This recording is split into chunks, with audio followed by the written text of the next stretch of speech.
All right, great. Thanks, guys. I really appreciate the opportunity to speak. And this is something we went into the gun triple offense just after, really during COVID and just after COVID, and really have spent the last, 20, 21, 22, 23, 24 seasons, 5 seasons, really kind of making it our own and doing some different things. But we've kind of picking and stolen some different things from let me get this back up again. Stolen some different things from different option styles. So you're gonna see some things we're gonna talk about tonight about like hardening style of practicing.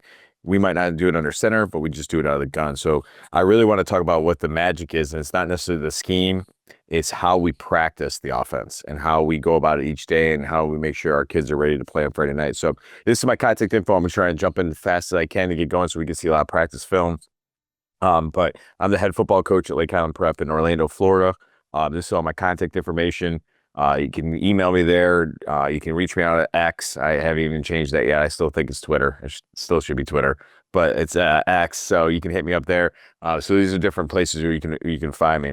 But let's get right into our film example. So I'm going to start right here. This is a good example on our side of our toolbox that we talked about, our Huddle toolbox. So instead of using Huddle's playbook features, we utilize the game side, the playlist side, and we just build our slides and then add our film. And it's our offensive playbook is a game within our playlist.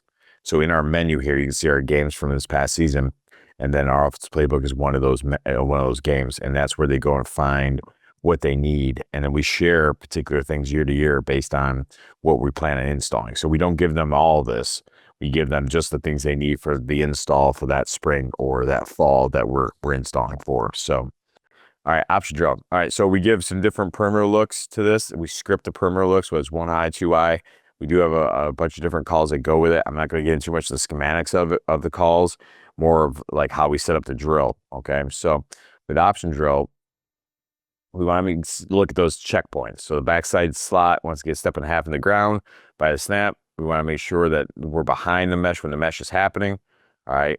B-back keys the snap for the ball, not the cadence. All right. The movement of the QB. All right. All the stuff that we were working on in mesh drill, we're putting together with the other skills. All right. So here's just some different examples of different looks we give our quarterbacks and skill players in option drill. And then here comes an example. So there's times where we're doing this in the season with no pads on. We're working on bags and looks. Down here at the bottom, our wide receivers are working on their stock mirror, okay, because we have no bags on, so they want to stay in front, not use their hands, okay.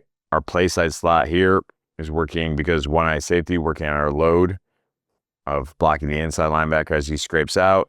All right, coach here is number 1 in the count. Coach here is number 2 in the count. All right, our backside receiver is working on cutoff. All right, we're putting it all together right now. All right, against a perimeter look. Okay, and then our number 2 in the count is going to give our quarterback different looks when it comes to pitch. So again, those are going to be scripted. So what looks are we giving them from a front, and what looks are we giving them from a perimeter standpoint? All right, with our blockage scheme.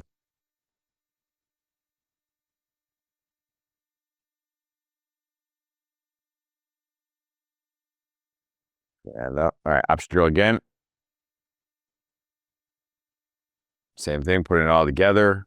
This is mesh drill. Now, when it comes to mesh drill, we want about 4 out of 5 reps to be a give, right? We're going to mix in once in a while, maybe 1 out of 5 reps that it's going to be a pull for the quarterback to keep them honest, to make sure that we're deciding and reading. In option drill, about 4 out of 5 are going to be pulls. Okay, so we're going to give a give read every once in a while to force the quarterback to give the football and make sure he's paying attention. All right. We're working on our arc block this time. So we've got 2 eye safeties. All right. The number 3 in the count is outside our slot. So we're going to arc to them. We can also make a switch call here. Again, that's for another presentation. All right. 1 and 2 in the count. I'm standing there behind the quarterback to make sure things are going, are scripted, and that our slots and B-backs and Qs are doing what they're supposed to be doing and on their landmarks. And it also keeps the slots from going too deep and making them have to go flat.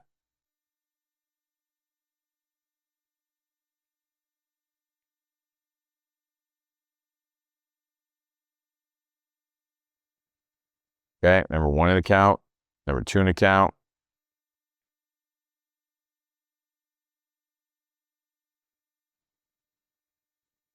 Okay, we twirl on this one, so we're in trips and we twirl to it.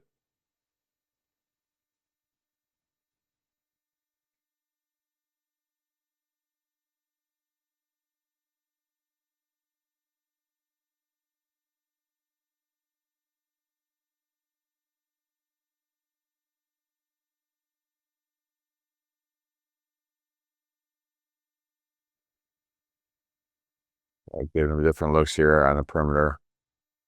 Okay. All right. So why don't you get to this next one? All right. So this is an example of our competitive option drill. So what we do is we start, um, we get started to get pads and stuff like that. We start setting up DBs and certain perimeter looks and then getting them on their stomach so that way they're not cheating the drill and letting them, as soon as the ball is set, get up and go and attack the play and getting some live perimeter blocking in. So this is our competitive option drill. We start getting a little bit more banging and clanging and getting some more live perimeter blocking, making it harder at our slots and wide receivers to get the blocks done.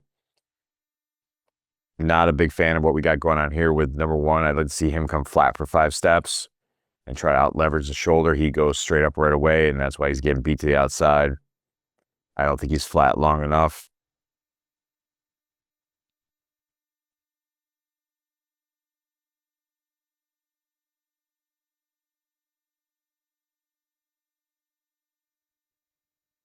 And getting back, number one here is working that same look.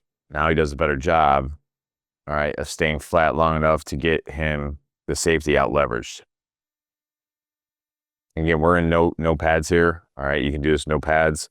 All right, but again, a lot of the same setup from Mestro, right? Quarterback bag is here. I'm staying back here with like 2 ball to make sure the slots are flat. All right, working our timing, make sure the slot is at the mesh when the mesh happens. Okay, so again, we're just putting all of it together.